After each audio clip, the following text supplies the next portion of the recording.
Yeah. To hold it like this. Hmm. So, good afternoon, sir. I'm Trisha Deshmukh and I'm a third year MBBS student. Today we've come from KM College on the behalf of GOSUMAG Magazine. We'd like to have a conversation with you today. So, let's start. Of course, my pleasure. It is a privilege to welcome Dr. Sid Warrier, a neurologist, educator, and one of the most influential voices making neuroscience accessible to the public today. So, from his undergraduate medical training at Grant Medical College and postgraduate training from SAGS to building a powerful platform that bridges science, mental health, art, and society, he has reshaped how we understand brain and ourselves. So, it's an honor to have you here. We'd like to start. So I'd love to start by going back to the beginning. So growing up, were you always academically inclined, or did this decision evolve more out of genuine interest over time? Like, was there a particular turning point in your life which led you to choose medicine? Yeah, before it was. So, I chose medicine quite early because I like biology, and more importantly, I did not enjoy mathematics. So, at that time in life, you think that it's either maths or biology. Now I know that's not true, Yeah. but at that time, that's what I thought. And I liked biology, I liked science overall. So, that was one thing, and my dad was a doctor. So, most kids who grow up in families with doctors, that decision kind of gets taken for them. The good thing is that I never once regretted that decision, because every time I read something about the human body, it's always very exciting. Yeah. So I've always found more and more reasons to love medicine. Now, that doesn't mean that I was academic. So these are two separate things. Yeah. Okay. So being academic actually means learning to love the art of studying. And very honestly, that didn't happen for me until I finished MBBS. Till then, I was studying because I have an exam to give, and I had a good memory. I would recognize patterns, and then चल जाता है, CET दे देते हैं, हो जाता है. But after my MBBS got done, then I was preparing for NEET PG. That, for the first time, was when I began understanding how everything is connected with each other. So there are 19 subjects. You start studying all 19 subjects in parallel. That is when you start realizing that, oh, microbiology is not separate from pharmacology or pathology. Like how they're all connected. That is when I got academic. That's when I became interested. That's when I started reading things that was quote unquote outside my syllabus. Because there is no outside syllabus. What is outside syllabus in medicine? Everything will. Yes, right? And medicine is one of those rare branches that whatever you read from your first day in MBBS will be useful to you even on your last day as a doctor. Kahin na kahin pe to it will come useful. Some patient's life you will save because of something you have read. That is an insane responsibility and an insane privilege to have. There's no irony. Exactly. So there is no outside syllabus. So I became academic over a period of time. So what was young Sid Warrior like? How would you describe yourself during your early college days? So I always used to be somebody who almost took pride in the fact that last minute में पढ़ाई करके I will pass. ठीक है. I was almost proud of it. And being from JJ didn't help because I was surrounded by people who also took pride. And if somebody were to be spotted studying 10 days before the exam, they're like, "Hey, ये क्या हो रहा है?" और कुछ काम नहीं है. So I fit right in JJ. The good thing is that once I came to KM, the energy is very different. Okay. So the energy in KM and JJ is very different, and in KM nobody makes fun of you for going to the library. In fact, everybody has a dedicated library spot. So that's pretty interesting. So in college, my main interests was music because JJ had a great band, and every day after college, I would either go there, we would jam, we would practice, or it had a great gymkhana at Marine Drive.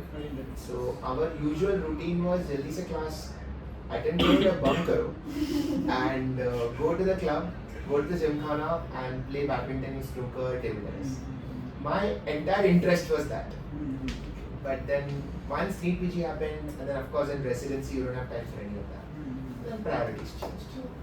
So like, do you have any vivid memories from KM as well? Like, I have a lot of vivid memories, most of them traumatic, but in retrospect quite fun, because entering KEM as a medical resident, like a medicine resident, is nothing can prepare you for that, right? MBBS doesn't prepare you, internship doesn't prepare you, 1 year of studying for an entrance exam doesn't prepare you. My first day was in the medicine ICU, MIC. In my first day as a resident, as a junior resident, I saw 7 people die. Now, what can prepare somebody for that? People take this for granted that, oh, as a doctor, of course, you'll see that. And even I used to take that for granted. Because that's what everybody does. But when you come out and you see the outside world and you realize how different our life is compared to everybody else. Like you tell your chartered accountant friend that I saw 7 people die today, they will lose their mind. But that happened with me. So now when I'm thinking about as a 24-year-old, suddenly going into an ICU and in one day, one after another, and that was a bad day. I mean, on good days, nobody dies in an ICU. Bad days, a lot of deaths happen. That day itself changed everything for me. Because how many times can you go through that? Like telling a relative, I'm sorry, the patient has died. After a while, it starts messing with you. And that day itself changed the way that I look at life, the way I look at what academics mean. Because suddenly it's not theoretical anymore.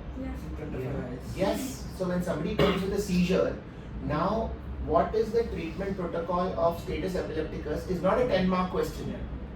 Because suddenly, you have to remember, Pentagon ka dose kitna dena. Suddenly things become very real. So KM changed me as a person. So there are so many small memories like this. Like every week something would happen that would change me a little bit. So the person who goes into residency is not the person who comes out. So what sparked your interest in neurology specifically, like among all the medical specialties, from getting into medicine, going to residency, and then choosing neurology? What was the transition? So when I went into medicine, I always carried an interest in psychology. I was always interested in human behavior, in the way that people think, why are people the way they are.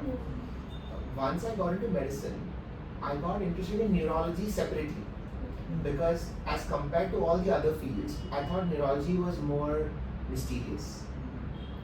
It just felt like cardiology mein everything was very algorithmic, gastro, hemat, all lovely fields. But neuro somehow felt like a black box. It felt like we don't really understand what is going on in the brain. कुछ तो आ रहा है, कुछ तो जा रहा है, but अंदर क्या हो रहा है, nobody knows. And it just drew me. It was not until I started doing my DM neurology in SGPGI in Lucknow that I started reading more and more about neuroscience. And that's when I realized that, oh, there are 2 ways of understanding psychology. One is from the outside, where you do your master's in psychology and you look at behavior from the outside. But the other is from the inside. So you learn about the brain, you learn about neural networks, because ultimately वही से निकलता है ना, all the networks are causing behavior.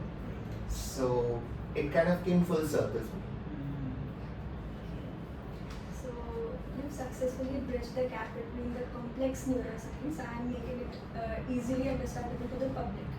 So what challenges did you face while doing so? Because if we see in a lecture neurology or anything, if you want to see, it's very complex to understand.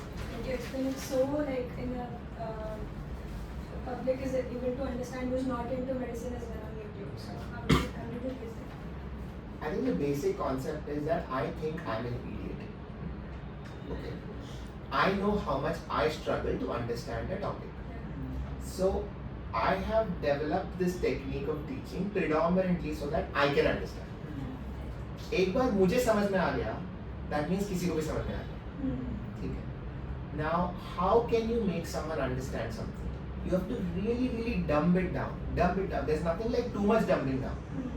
As long as you're not lying, as long as you're not misrepresenting the truth, make it as simple as possible, and in that simplification you will learn more. So doctors talk to each other, we say a lot of complex words, right? We don't even realize it. We say pathogenesis and we say, a lot of really big words. Even in front of a patient we might end up saying that, because in our mind we think, ye to normal language hai. Don't do that. Keep dumbing down everything, because a lot of ignorance lies behind those big words. So until you start saying simple words, you yourself don't realize how much you don't know. So keep forcing yourself to simplify for your own sake. So I used to literally do that. When I would make notes, I would really write down things like, I don't understand why this is happening, so I should read about it later. Like I would write it down. So that later when I come back and I read it, I will realize that, oh yeah, this is the point that I didn't understand before, now let me. I would literally treat myself like a child.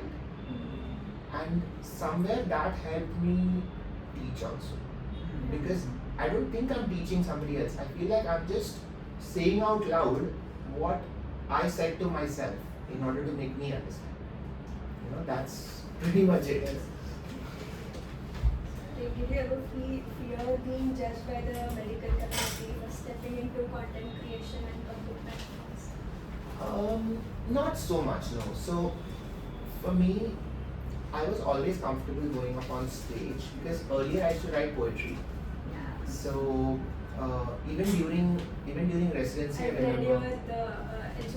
Your unit as you written the poetry. Yes. Yes. After my residency, I had written a poem on behalf of all my batchmates to all the professors.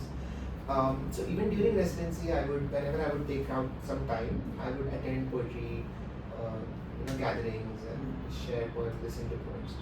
So even going up on stage, say I performed at Kalagoda once during residency.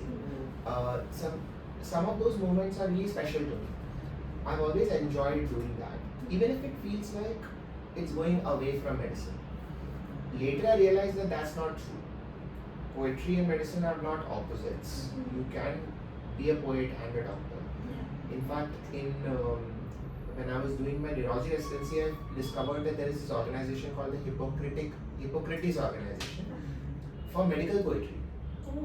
It's an international organization. They meet once a year in different countries, and medical professionals, only medical professionals, nurses, doctors, physiotherapists, surgeons, whoever writes poetry and is in medicine. And I had submitted one of my poems, and I actually went to London to perform that poem. And when I went there were like 500 people from around the world. So clearly I'm not the only one. There are a lot of medical professionals who write. It's just that we've been told that, art is, जब तुमने science choose किया ना तभी तुम्हारा art निकल गया. Yeah, that is not true, right? So even content creation for me is a continuation of that. You have something to say it in the best way that you can. So on your website you write blogs and poetry that explore neuroscience, the mind and the human experience. What draws you to express these ideas through writing and poetry? So every idea until it's expressed is vague. Right? Like you might think you know something, but until you write it down, you've not really understood it. So for me, writing is almost like a self-checking. Have I really understood? Now, specifically for poetry, what happens is that a lot of emotions that we go through, there aren't good ways of expressing it. Now, for me, poetry has always been a way of capturing those emotions so that later you can come back and revisit it. Right? Otherwise, how else will you document anything? Like if you see a wonderful sunrise, you can take a photo.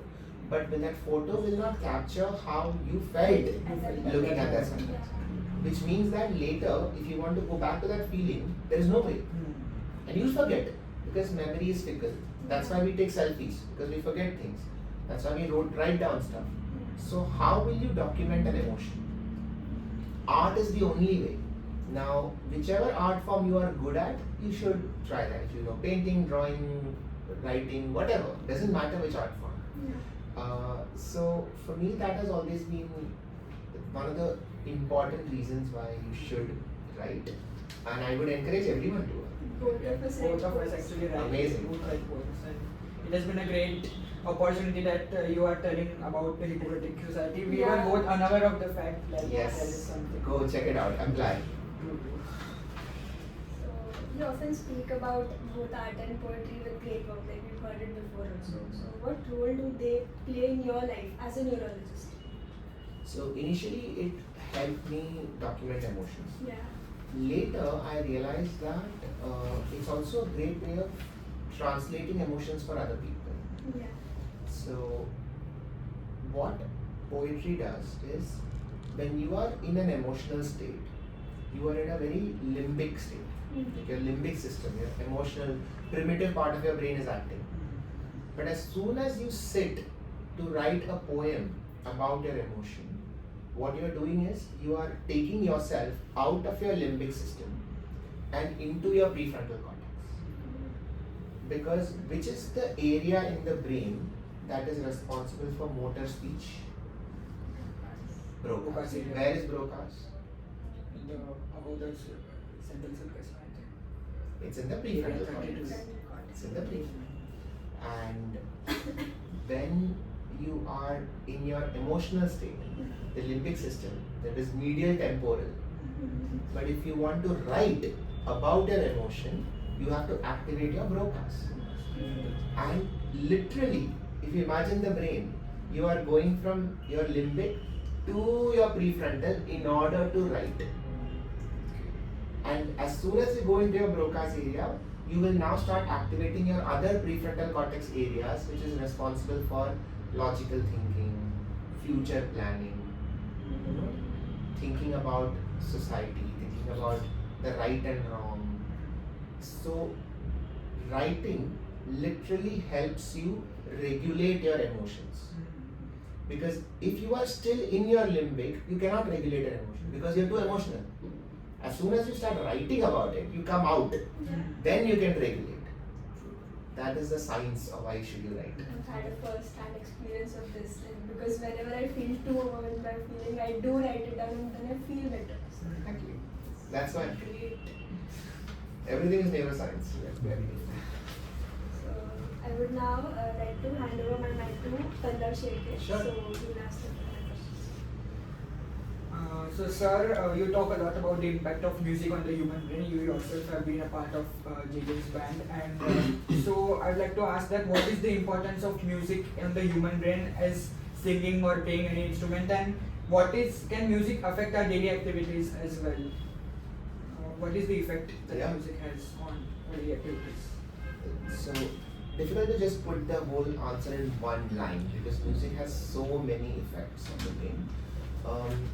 Starting with how our brain perceives music. So there is no separate center in the brain for music. Like, there's no music center. Right? Like, there's a language center, there's a motor center, but there's no music center. So where is music understood? Music actually takes over the whole brain. So our temporal cortex listens to it, our basal ganglia is activated, even cerebellum is activated, our motor areas are activated. So music will activate almost the entire brain, which is why listening to music properly, it's almost like a full brain workout. So children growing up listening to music have a higher cognitive score. Children who learn how to play instruments have a higher cognitive score. So because music can train many different parts of the brain at once. Now if you add music plus dance, that's even better, because now you are not only listening to music, interpreting music, but you are also connecting it to action. So your entire body is now responding to music. which is why the more I read about it, the more I realize dance is one of the highest neuroplasticity inducing activities. So you should dance. Another thing that music does is something called entrainment. So when there's a certain rhythm going on, music, when you're listening to that, our thoughts, our mood also changes, right? So there are now more and more studies showing how the frequency of the music you're listening to does have some impact. It's still not very clear though, so it's still not like a hard science, but there is growing evidence that if you can train yourself to listen to different kinds of music at different times, you can improve your own control in your mood, emotion. So you can listen to a certain kind of music in the morning, certain kind of music to sleep, and I've done that. I've trained myself. There's a certain sleep playlist. Every time I'm on a flight, I put an eye mask, I put that playlist on, and I'm asleep in 5 minutes. Now, if I put that playlist on, I sleep. It's almost like self-hypnosis. But you can train yourself. So imagine, like you have trained yourself to different kinds of music. So it's a superpower. So yes, it's true that music can help in burnout activities. Even most of the students who know music, they might have seen that during the exam times or when we are stressed, we get this impulsive behavior to sing or to do such activities which are not to be done during the exam period. But that's just part of the, I think, brain's cope-up mechanism to cope with the excessive stress. So talking about burnouts, most MBBS students today struggle with problems such as depression, anxiety, and burnout mostly due to academic stress. If you could give them one such message, what would it be for them to hear?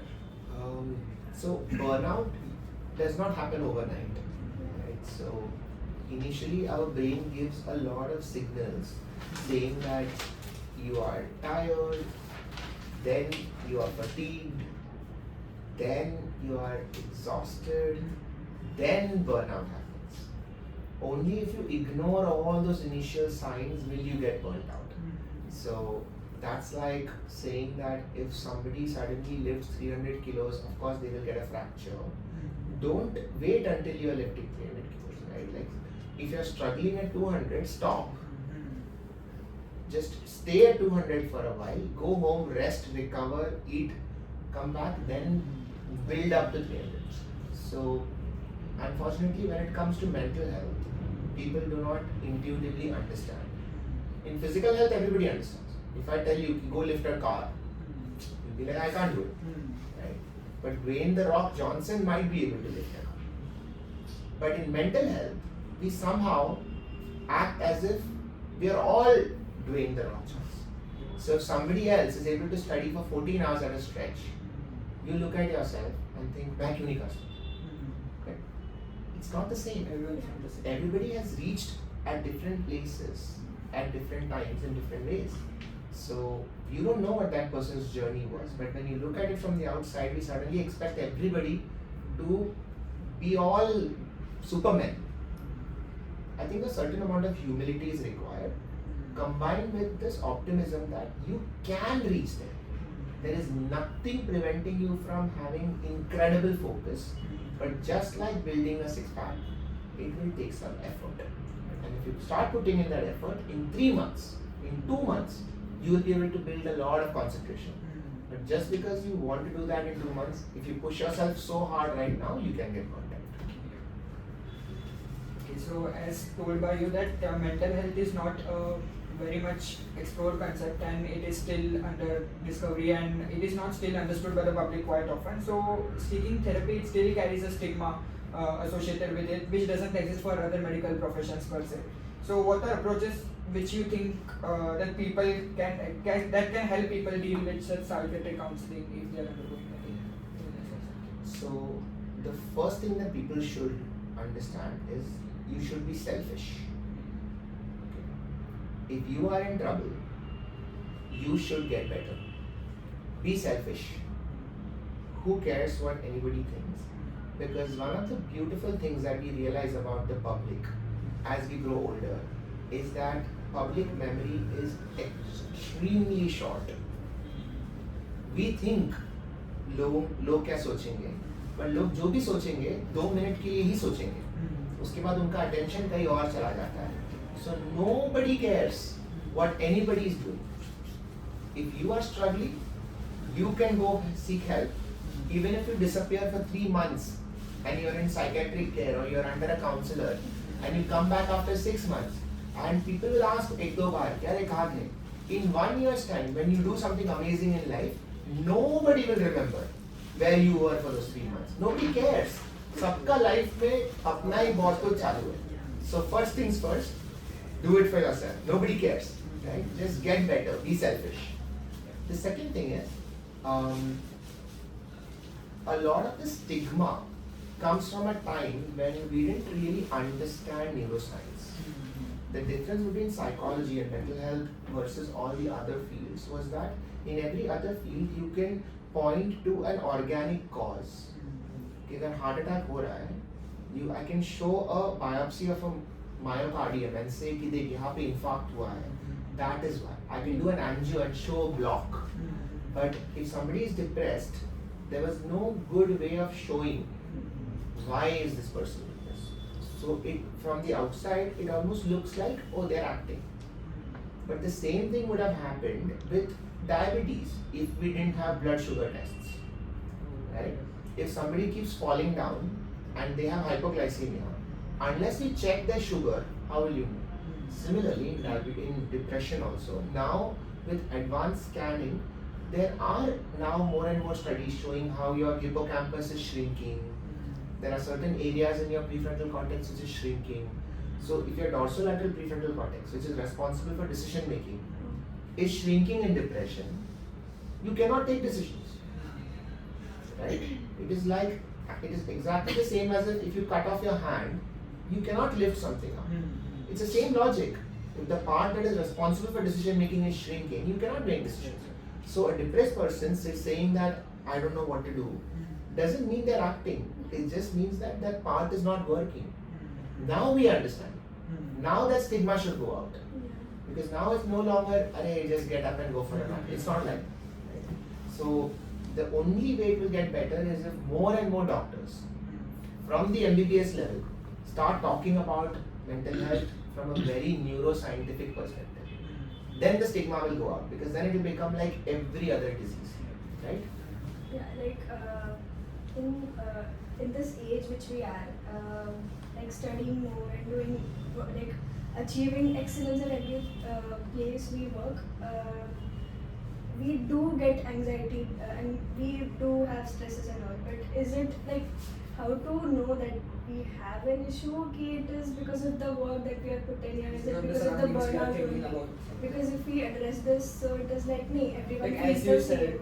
Okay, at this age it is going to pass away when you become elder. But is it really the same? So every disease has a certain limit up to which it is physiological, right? So even let's take the example of a heart attack. Okay. Now a heart attack happens when blood flow reduces to the point where there is an infarct. Okay. But does that mean that till that point blood flow has never reduced? No.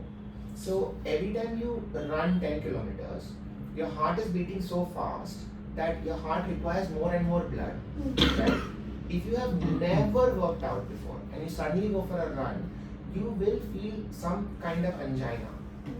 Like you might feel some kind of chest pain. Right? Now, if there is, if you recover from that completely, that is how collaterals are built. That is how your heart becomes better, stronger.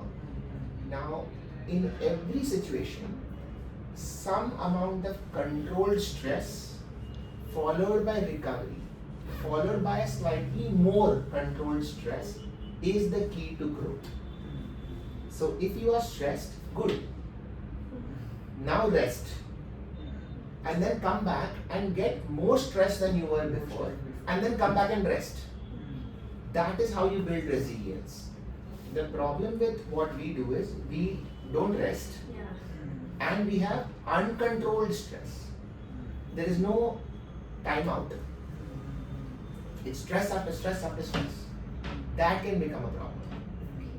So it's exactly like the gym. Go, work out, come back, sleep. Go and then lift slightly heavier. If you lifted 10 kilos, now lift 12. Don't lift 20. Then you'll be fine, you'll be safe. So, sir, we have come across the term spirituality. I have seen some of your videos regarding the Bhagavad Gita. You have told about that and other aspects of spirituality. So, in recent days, it is associated that spirituality is only for those individuals who are religiously inclined, or those who believe in God in excessive strength without any scientific evidence. So, what are your views regarding spirituality, and how is it connected to science as a neurologist, and how does it calm you? What are your Sure. views? So, spirituality and religion are two very separate things. Religion is organized faith. Yeah. So, religion brings with it a lot of politics, power, social dynamics, a lot of things. Some of which are good, some of which are bad. वो अपने दुनिया में. Spirituality has nothing to do with any of that. Spirituality is a journey of one. There's no collective spirituality. Every person is on a spiritual journey, whether they know it or not. Basically, they are trying to understand themselves. That is spirituality. Right? Spirit, who you are. And initially, when you're born, when you're growing up, you think that you are this person, that your mother and father have named you.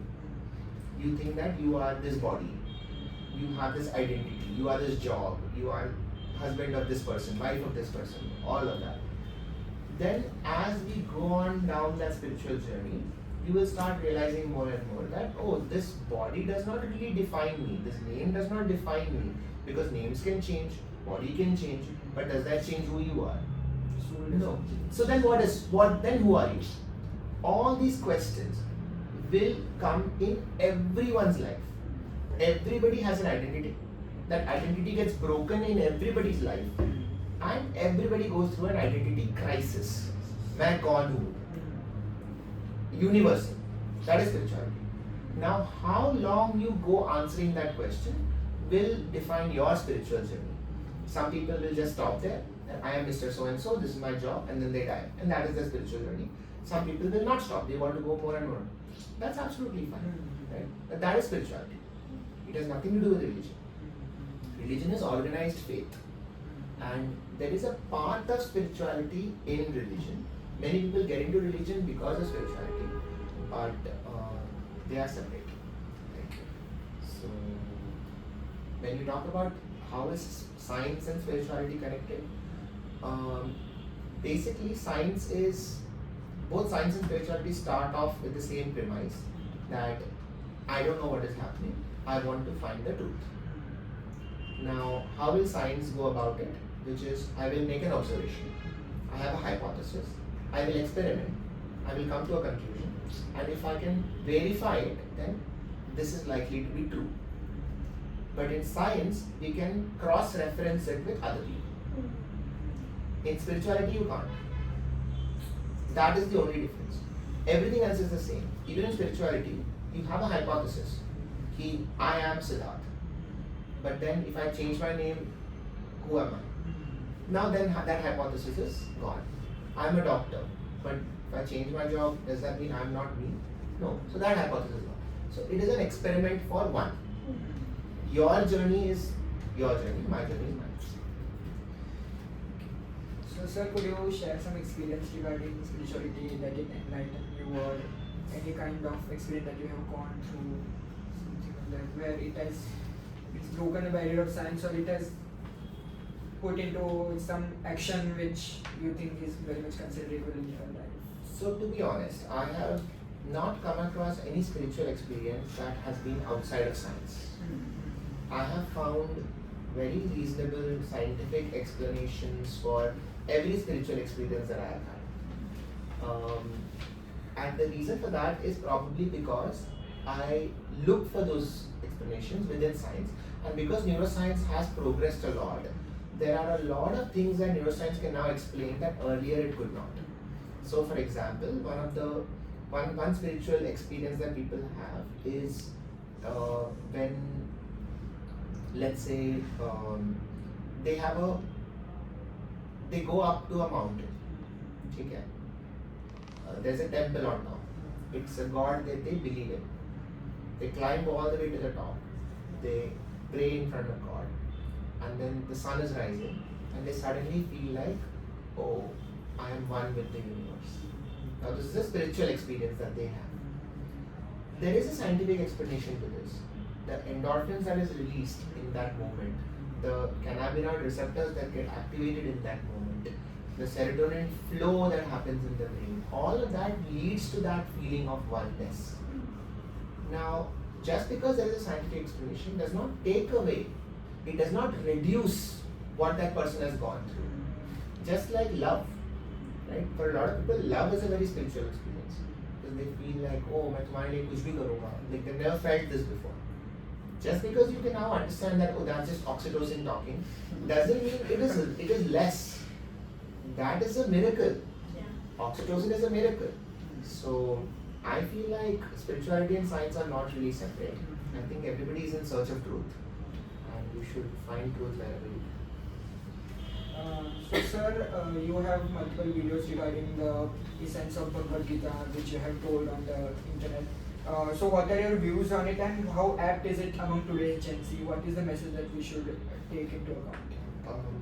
I think Bhagavad Gita is very relevant because the basic premise of Bhagavad Gita is that there are two friends and they are facing a situation, and one of them is having a panic attack and the other person is telling him to calm down. Great. This is the most relatable thing for any student, right? Who amongst us has not stood in front of an exam hall trying to calm some other friend who's panicking and saying, मैं नहीं कर सकता, मैं जा रहा हूँ. That is Bhagavad Gita. Essentially, in a nutshell, Arjuna is panicking and Krishna is like, अरे क्या कर रहा है यार? लड़ने का टाइम है, ये क्या कर रहा है? And when Arjuna doesn't listen, that is when Krishna has to explain how all of this is Maya and we are all here to do our duty and all of that. So the entire book is basically just Krishna explaining why Arjuna should just do his job. So it's a very relevant book. The thing is that the first time you read it will not be the same as the third time you read it. So every time you read it, the understanding will be different. So it's a very beautiful experience from that sense that even if you were to hear all the Bhagavad Gita videos, the first time you read it, you will still understand it at your level. And because you've now read it, you will do certain things in life. And because you do those things, you will gain a little bit of understanding about things. And because of that understanding, now when you read it, you will understand it differently. And then you'll think, oh, the first time I read it, I didn't get it. And that will keep happening. So I've read it, I think, 5 times now, end to end. And the last time I read it was completely different from the first time I read it. And the beautiful thing is, each time I read it, I thought I understood it. So now I've realized that understanding is a scam. You will always understand it more. And that's okay. You know, there's no... That's such a KM thing to say. Nahi, mujhe sab samajh na. Hey, now, hey, some things you will keep understanding. It's fine. So sir, could you remember of some verse or some line which has stayed with you till line of the Bhagavad Gita? One such thing which strikes you and it has not, you couldn't forget about it till the current time. So, like, I can't quote the verse, but so there is one verse that basically talks about anger, and I think it's in the second chapter, third. No, so it basically talks about krodh, which is anger, and what does anger do to a person? And it says that anger clouds the mind and stops you from acting. And what I loved about that verse was, it is almost 100% neuroscientifically accurate. So when you go into anger, your autonomic nervous system kicks into sympathetic state, which is fight and flight. So that fight part of it is what anger is. When you go into fight, the first thing that happens is that your heart rate increases, blood flow increases to your muscles, and your brain completely goes away from prefrontal cortex. So your mind is shut. And then all your actions come from a very emotional space. You are not really acting as you. Then you become like an animal. And then later, once that anger is subsided, then your prefrontal cortex comes back, and then you can have regret, sorrow, all of that stuff. So I found that some of these observations that is there in Bhagavad Gita, even though the explanations might be very different, but now with our current understanding of neuroscience, we can look at it very differently. Sir, you have spoken at Ascension, the Medical Humanities Conference at KEM as well, with your interview as well. How important do you think are humanities in the medical education today? Like, we are taught about 8Com and stuff, but is it just related to the stuff that we write down, or is it much beyond that? No, it's much beyond that, because And how should it be implemented, like Yeah. in students? basically communication skills is getting more and more important. It was always important, but now, like say 20 years ago, an ideal doctor would be one who is silently listening to the professor, has perfect memory, remembers what word is written in what page in what textbook, knows all the latest studies, all the latest algorithms, and knows all the drugs and all the doses ka exact numbers, right? That is an ideal doctor, right? Today, every one of those points can be done by AI. A doctor is not needed for any of those things. So why is the doctor there? What is the doctor there for? वो क्या ही कर रहा है? If the patient has access to a system that can do all these things, what is the doctor there for? What is the role of a doctor? The doctor's job is to understand the patient, and even more importantly, make the patient feel understood. Listen to the patient and make the patient feel listened to, which is what AI can't do yet. Even there it's trying to. But the role of communication has never been more important, because it is the one thing that is still separating a human doctor from AI. So all the things that we used to value in a doctor has to flip. Just like 100 years ago, somebody who could do a lot of calculation in his head was respected, but now we realize that we don't need to do that. We have a calculator. Similarly, a student who can just memorize 1500 drugs, you should not respect them too much if that is all they can do, and they are very rude to a patient at the end of it. You should not respect them. They are not a good doctor, right? They are a good computer, but we have better computers. So humanities is important, art is important, because it is important for doctors to understand what suffering is. We learn about diseases all day, but we don't understand suffering until something happens to you. And something happens to your parents, then you take them to a hospital. Then you're like, "Arey, doctors ऐसे कैसे बात करते हैं?" Right? Until you suffer, you don't understand other people's suffering. So I think humanity is important, because it's important for doctors to understand suffering and learn to communicate properly. Sir, your appearance in podcasts and shows like India's Got Latent and Relationship Advice have revealed a newer, lighter side of you.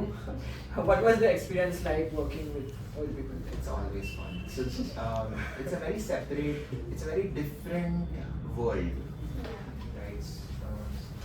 Stand-up comics, the way they operate is very different, and I love it. I think it's great when people can explore jokes, conversations without filter. I think laughter is truly an incredible human experience, and anyone who can contribute to more laughter in the society in general, I respect. Right? I mean, I think there are too many people who bring everything down, It's great if there are more people who can just make people laugh. And plus, it's always fun to hang out with friends, which is what I was doing. So sir, lastly we have a rapid fire segment which will be asked alternatively. So one habit that keeps you grounded? Journaling, for sure. I write almost every morning, and even if it's just for 5-10 minutes, it's a great habit that I'm glad I picked up. A book or poem you often return to?